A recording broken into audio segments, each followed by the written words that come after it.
sequências de imagens de legumes e verduras. Uma salada é temperada com azeite. Todo ser humano tem direito a comer bem.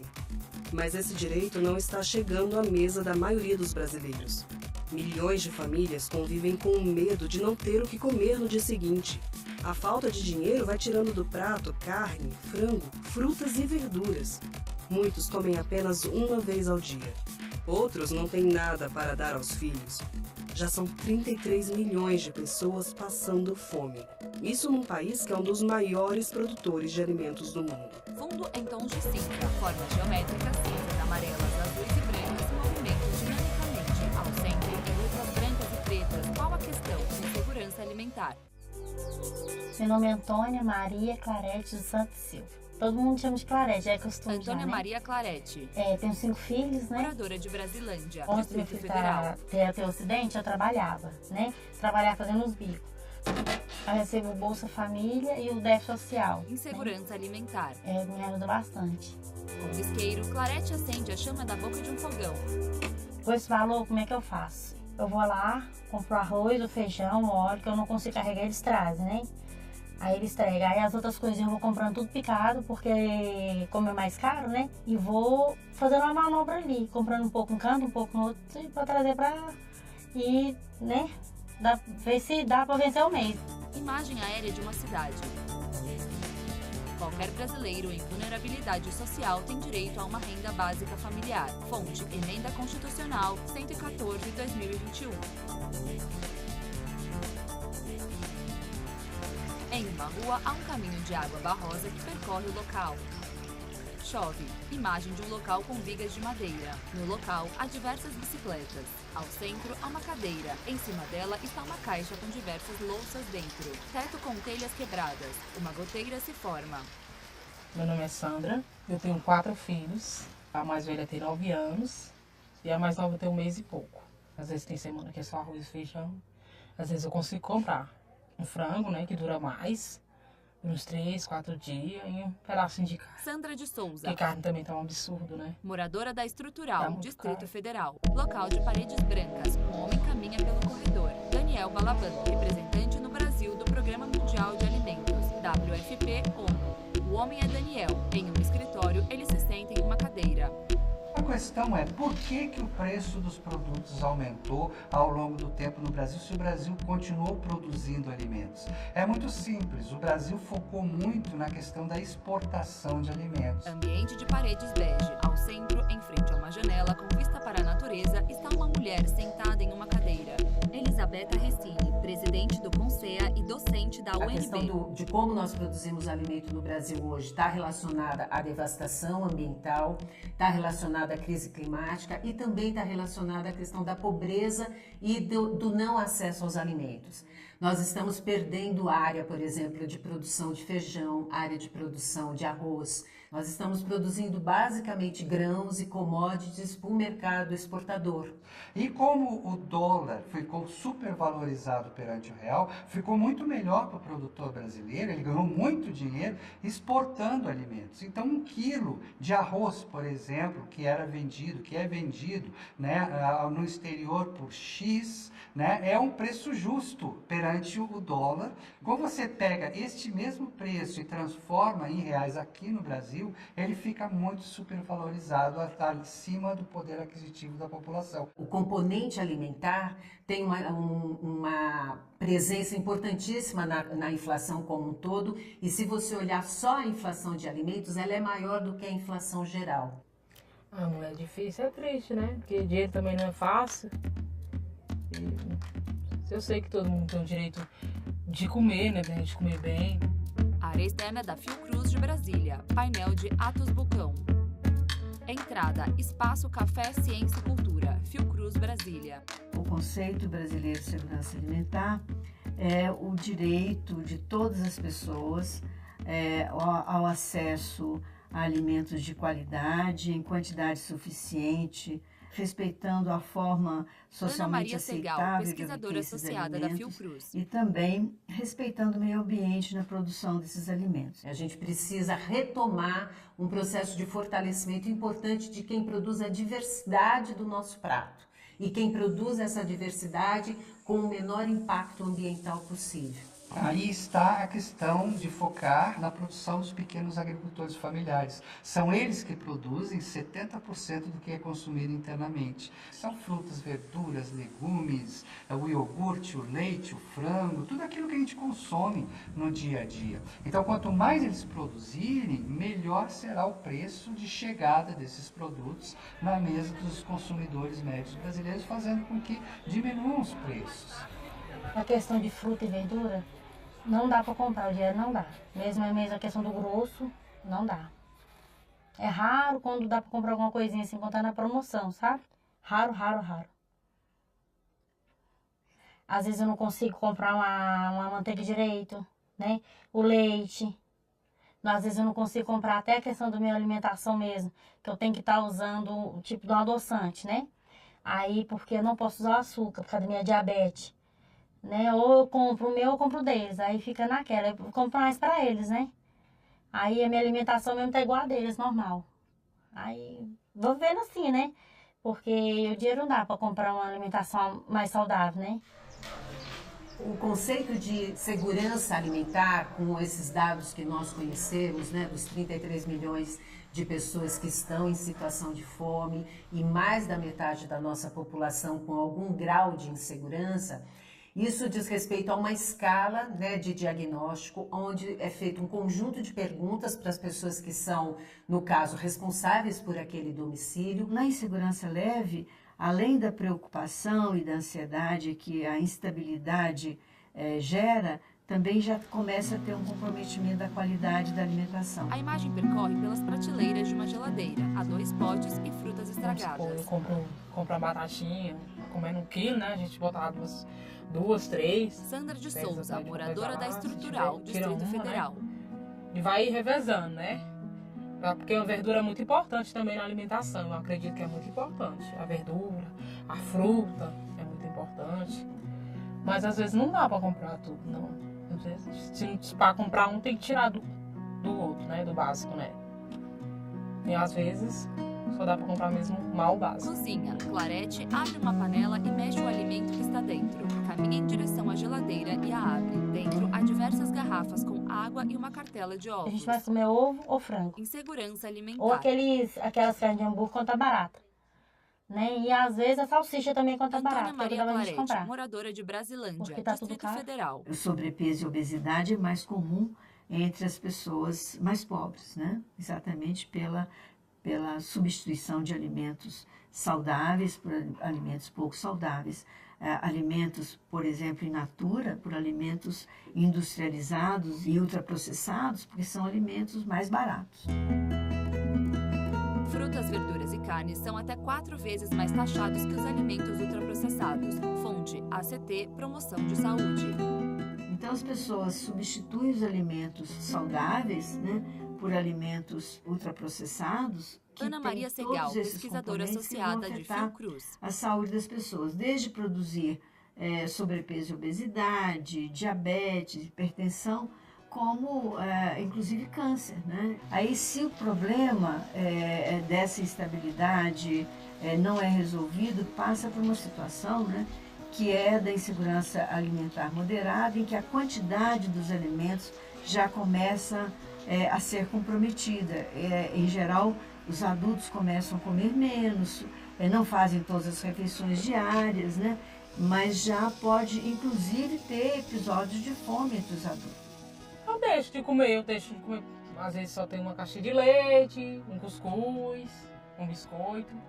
Eu dou pra eles, eu vendo eles alegre comendo, pra mim tá bom, porque criança não aguenta ficar com fome igual a gente fica até o dia todo, né? Uma hora que aparecer qualquer coisa pra beliscar, pra comer, a gente come.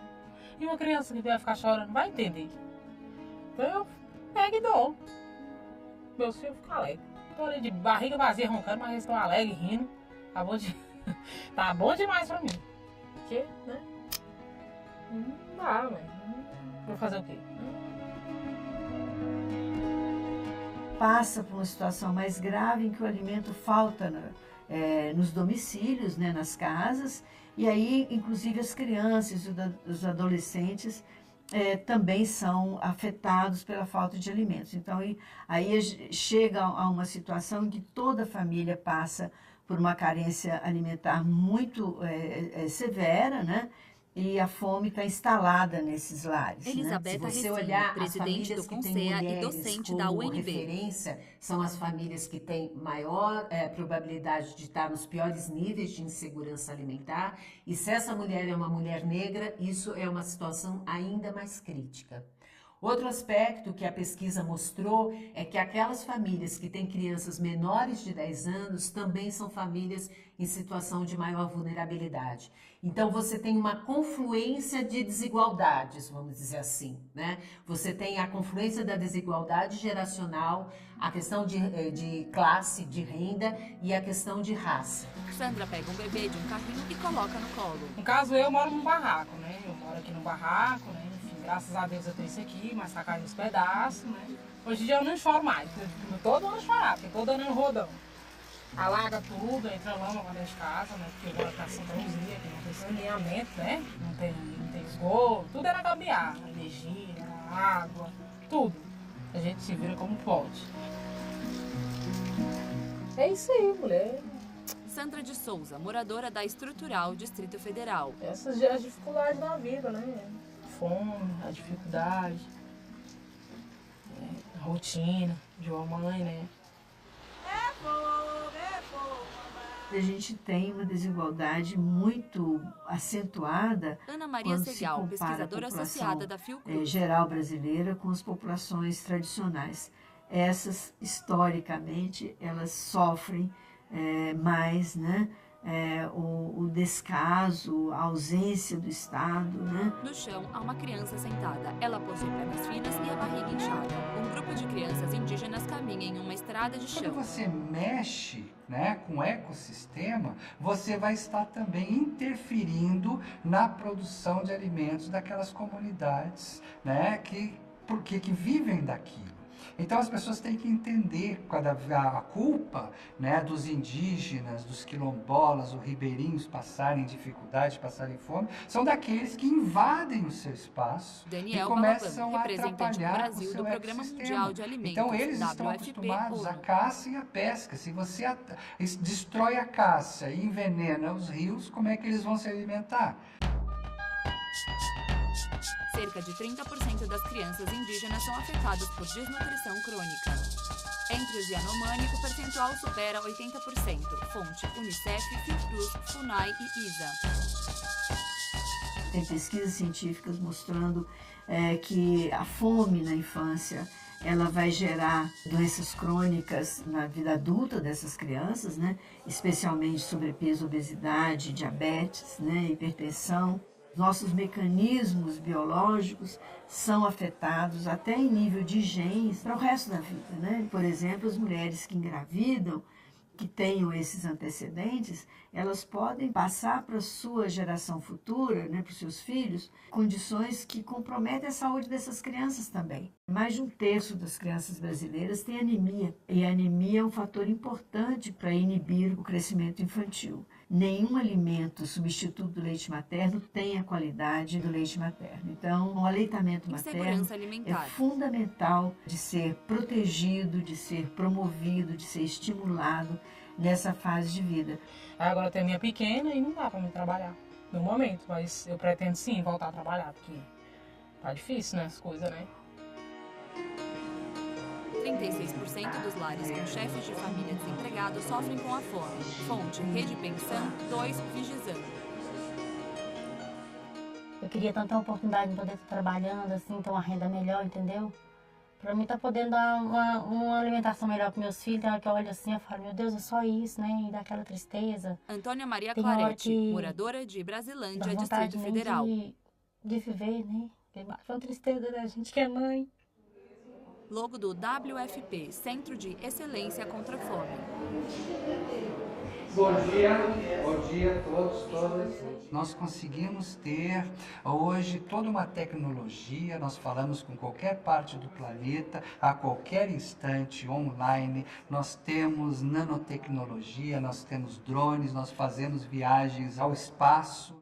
Por que não se resolve a fome? Será que nós somos ignorantes? Será que nós somos tão burros que não sabemos uma solução para um problema social como a fome? Ou porque nós não temos vontade política de resolver essa questão? Combater a fome, presidente do CONSEA e docente da UNB. Leva a gente ter que articular de uma maneira muito sistemática ações emergenciais que dizem respeito, por exemplo, à transferência de renda, provimento de alimentos através de cestas, através de restaurantes populares, etc. Mas também você fazer as mudanças estruturais, né, do que gera a fome no país. Muito se discute com relação a aumento de taxa de juros. O que isso tem Daniel a ver Balaban, com a questão de segurança e segurança alimentar e nutricional no país? ONU. Quanto maior é o juro, menos gente empregada, menos gente recebendo salário. Então, está na hora de conseguir diminuir a taxa de juros para que os empresários contratem mais pessoas, ao invés de ficar girando recursos nos bancos. Câmara dos Deputados. O Congresso é fundamental dele se comprometer que a alimentação é um bem comum. Então você precisa tanto fazer tributação de alimentos não saudáveis, você precisa desonerar alimentos saudáveis. Tramita no Congresso proposta que aumenta impostos sobre refrigerantes. Fonte PL 2183-2019. Ana Maria Segal, pesquisadora associada da Fiocruz. Ter uma mobilização da sociedade brasileira, uma mobilização popular importante que possa reverter essa liberação geral de agrotóxicos, muitos deles cancerígenos, muitos deles alteram o metabolismo hormonal das pessoas. Tramita na Câmara projeto de lei que reduz o uso de agrotóxicos e promove agroecologia. Fonte PL 3670-2016. Você fortalecendo a agricultura familiar, você não só está fortalecendo a produção de alimentos saudáveis, mas você está tendo uma política pública de redução de pobreza no campo. As compras públicas é o tipo de política que tem uma virtuosidade interna assim, muito grande. Por quê? Porque ela faz essa ponte entre quem produz, no caso a agricultura familiar, e quem precisa consumir, precisa ter acesso a esse alimento. No ano de 2009, foi pensada uma lei da alimentação escolar. Foi pela primeira vez que se fez uma ligação entre o Programa de Alimentação Escolar Brasileiro com a compra da agricultura familiar. E ali se discutiu que um percentual deste programa, desses recursos, deveriam ser utilizados obrigatoriamente na compra da agricultura familiar. E se definiu em 30%. Sala de aula. No local há estudantes. Eles estão comendo uma refeição cedida pela escola. Sim, na escola tem merenda, sim. É muito importante, né? Porque eles se alimentam, né? Tem mais concentração em fazer as coisas, fazer os deveres. Às vezes até em casa não tem, né? Se você pensar que o nosso programa de alimentação escolar, ele atinge 40 milhões de estudantes diariamente, imagina o giro que isso ocasiona na agricultura familiar. Isso gera uma melhoria da qualidade da alimentação dos estudantes enorme, porque a gente está falando de alimentos produzidos localmente, alimentos diversificados, alimentos naturais, frescos, etc. Então isso melhora a qualidade da refeição das crianças, né, dos estudantes. Então esse refinamento da política pública, ela é dada para a conexão que o Estado tem com essas diferentes realidades. E o que dá essa conexão para o Estado é a participação social. Quer dizer, qual que é a importância, por exemplo, desse conjunto de conselhos de políticas públicas que estão sendo ou reinstalados ou fortalecidos, e em particular o Conselho Nacional de Segurança Alimentar e Nutricional, porque ele traz para dentro da discussão da política pública essa diversidade de olhares. A gente não pode percorrer esse século com a mesma história, né? Repetindo essa história de desigualdade que a gente vive no Brasil desde muito tempo. Existe solução e a solução está dada, é fácil. Toda vez que um país, que uma nação resolveu combater a questão da fome e da extrema pobreza, ela teve êxito. Então eu acho que é o caso de uma união, de um pacto social entre os governantes do Brasil e não aceitarem mais que um caso como esse aconteça num país tão rico, tão forte, né, como é o caso do Brasil. É uma questão de indignação. Créditos na tela.